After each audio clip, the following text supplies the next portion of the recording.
What a grand and intoxicating journey we have been on together, my sixth house cultists. Onward we march to 1,000 subscribers. Do your part by subscribing to my sermons on the parchment below. Now prepare your ear holes for my divine message. I will tickle your eardrums with the pleasing baritone of the sixth house, the tribe Unmourned. Daddy Dagoth, how can I be reincarnated as a Dunmer? I must agree with the other commenter who states that your soul is already tainted. However, I shall answer your question. The first step in being reincarnated is to end your own existence. You can't be reincarnated if you are still incarnate, after all. After that, well, it depends on which of the many wretched Enwa afterlives you will go to. Not all farm tools go to heaven. You know what? Just go ahead and complete this first step. I'll follow up with you later regarding step 2. Who is next? This is a fine question. Lord Dagoth, Sheogorath has blighted the women of Skyrim, Cyrodiil, and Morrowind with what can only be described as massive mommy milkers. Their armor seems to be paper-thin at best, designed by a blacksmith who is obsessed with Akaviri drawings, yet somehow the armor performs better than you would expect of most ebony plate. Would you see these massive mammaries minimized, or does their bounce behoove the sixth house? The sixth house sustains itself thusly. From the heart of Lorcan flows our vigor, our purpose, our divine might. From the ash of Red Mountain we draw our resilience. From the Kwama egg comes our nourishment, fueling our glorious Dunmer bodies in the fight against the mongrel dogs of the Empire. From the Nirnroot leaf and stem comes our divine inspiration, our creative drive for greatness. And from the voluptuous elven teats of our women we slake our thirst, we sate our desire. When the breast nourishes, the sixth house flourishes. What I'm saying is that Daddy Dagoth digs delicious double D Dunmers. I see your point regarding the armor. Would not our women be better protected by armor that covers more of their bodies? I present to you this tale of wisdom from a time long forgotten. In the ancient days of the Aldmer, a tribe of warrior women fought formidably against the mongrel ancestors of the Empire. The women fought in the nude, as was their custom. After a devastating battle, their numbers were decimated. Only half returned, and those that returned all bore the scars of their cruel victory. Slashes and lacerations to their arms, their legs, their abdomens. The wise elders decided that armor must be made to protect these precious fighting women. The armorers first prepared mail that covered the legs, the arms, the abdomen, for these were the areas that were slashed. But the wisest of the armorers said, "No, do you not see the truth? The brave women who were slashed upon the breasts are those who did not return. Those with slashes to the arms, the legs, the abdomen, they survived.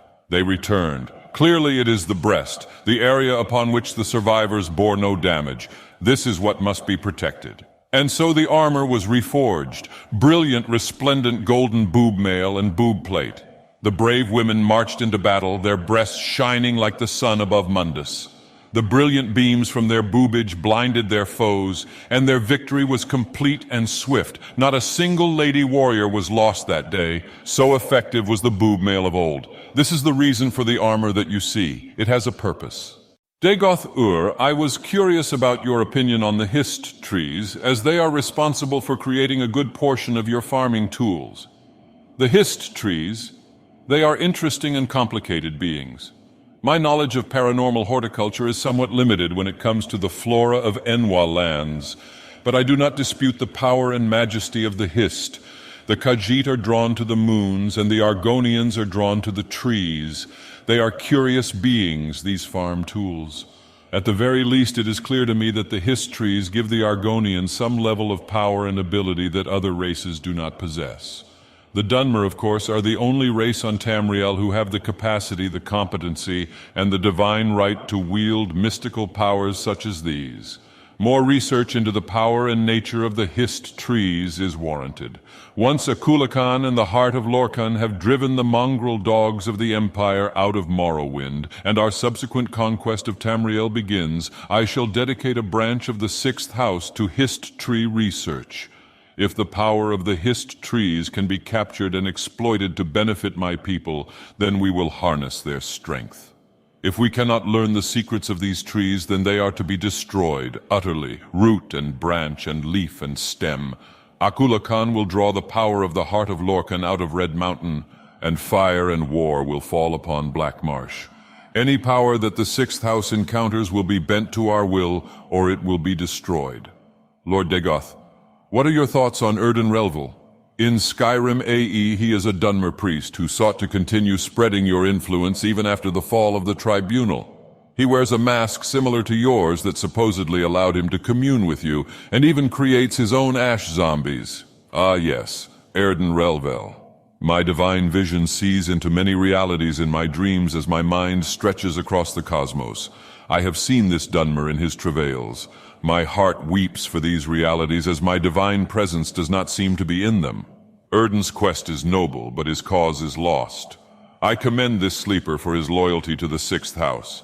He looks damn good in that mask, but he needs to ditch the weird robe. If he doesn't have resplendent pecs to show off, then he needs to fix that as soon as possible. Lord Dagoth, what is your biggest fear that would threaten the sixth house Unmourned? Losing connection to the heart of Lorcan would be a devastating blow to the sixth house, but I can't see how this could happen. The Tribunal themselves, the false gods on high, tried to assault me here in my stronghold. They were repelled. I desire to return my homeland into the waiting arms of my people, the proud Dunmer. If something were to happen to render that impossible, if the Dunmer were taken in by the machinations of the mongrel dogs of the Empire, if they did not want to be saved, that too would be a blow. But in my wildest dreams as the Sharmat, I cannot see either of these eventualities coming to pass. All right, let's have another. Lord Dagoth, my friend plays an Argonian in Skyrim. What should I do? Perhaps your friend is sending you a message. Do you own a farm? Have you need of a manual laborer? Perhaps you could have access to one at discount prices. Lord Dagoth, please forgive my grand and intoxicating innocence.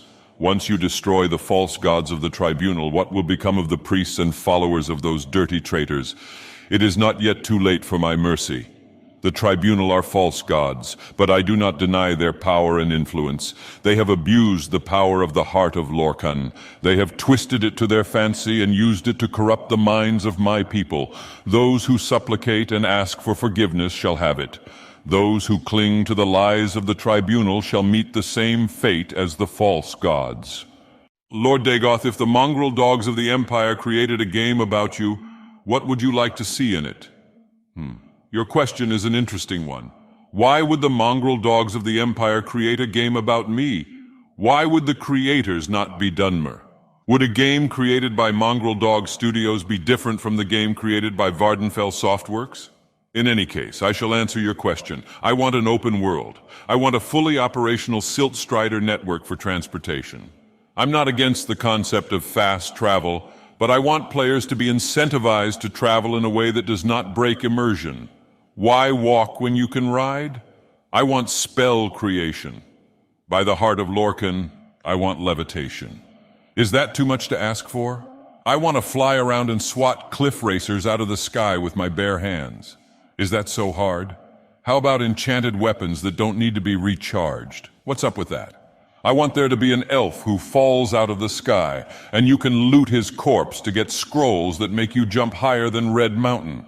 I want a drunken mud crab who will buy all the weapons I steal from the mongrel dogs of the Empire.